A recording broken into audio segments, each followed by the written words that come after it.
alunos do segundo ano M, sou professora Yasmin, estagiária, tá bom? E hoje nós teremos a aula de gramática nesse vídeo e nós estaremos estudando sobre o assunto agente da passiva.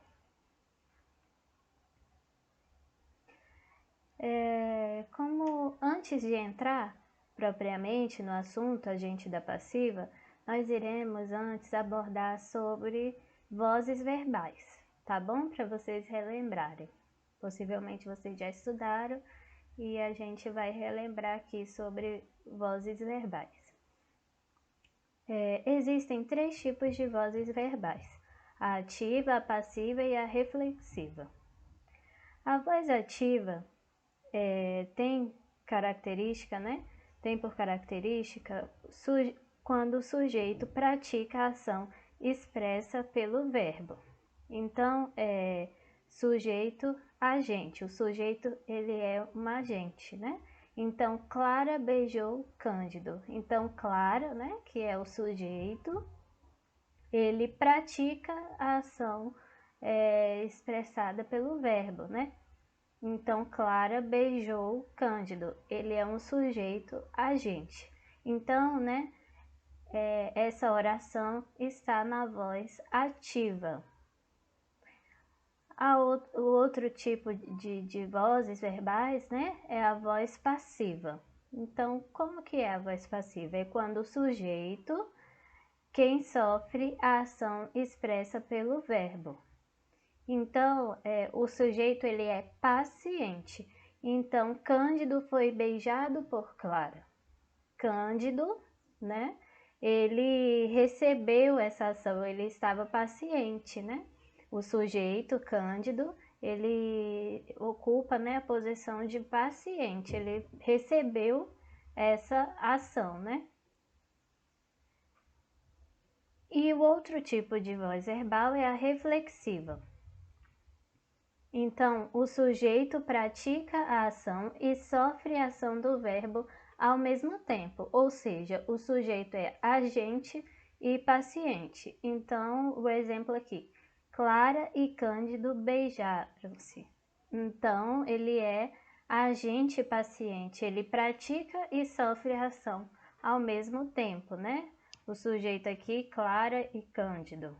Então, eles recebem, né, e praticam a ação, sofre e pratica a ação ao mesmo tempo. A voz passiva, que a gente viu no slide anterior, ela tem 2 tipos. Ela é dividida em 2 tipos. A voz passiva analítica, que é formada pelo verbo auxiliar ser ou estar ou ficar, mais o particípio. Por exemplo, a casa foi alugada por Cândido. Então, foi alugada, né? A casa foi alugada. Então, aqui é um exemplo de voz passiva analítica, né? A casa sofre a ação, né? E foi alugada. Foi o verbo ser no passado, né? Mais o particípio alugada. Foi alugada por Cândido. Cândido, né, que pratica essa ação aí no caso. E a voz passiva também tem o tipo de sintética, ou seja, formada pelo pronome apassivador se e o verbo na terceira pessoa do plural ou singular. Por exemplo, alugou-se a casa, né? Então, o verbo aqui na terceira pessoa do singular, mais a partícula se. Então, a voz passiva ela tem essas dois modos, né? Se apresenta nesses 2 modos, analítica e sintética.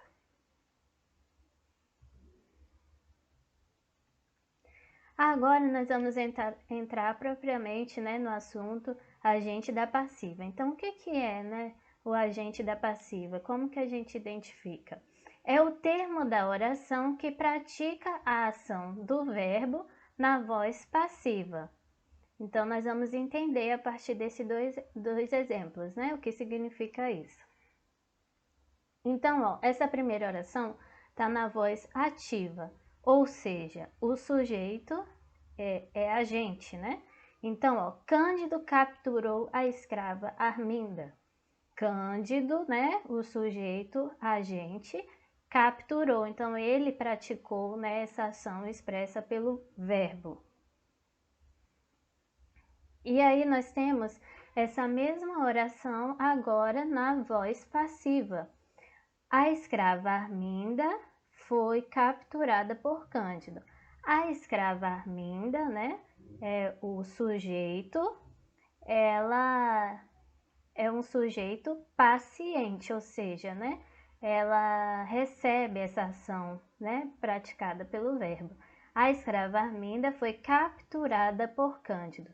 E Cândido, né, que é aqui, ó, o que pratica essa ação, né, é o agente da passiva.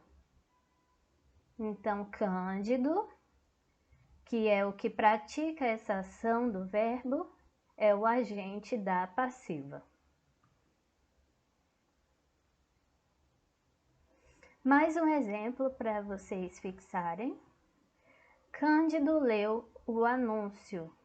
Voz ativa, ou seja, o sujeito, Cândido, é o que pratica a ação, leu o anúncio. Agora, essa mesma oração, na voz passiva, fica como o anúncio, né? O anúncio passa a ocupar, né, a posição de sujeito, foi lido por Cândido. Então, ó, o anúncio é um sujeito paciente, né? Ele sofre essa ação. E o Cândido, né, por Cândido, Cândido é o que pratica a ação. Então, por Cândido é o agente da passiva. Ok? Eu estarei disponibilizando uma lista de exercício para vocês praticarem esse conhecimento e estarei à disposição para tirar qualquer dúvida.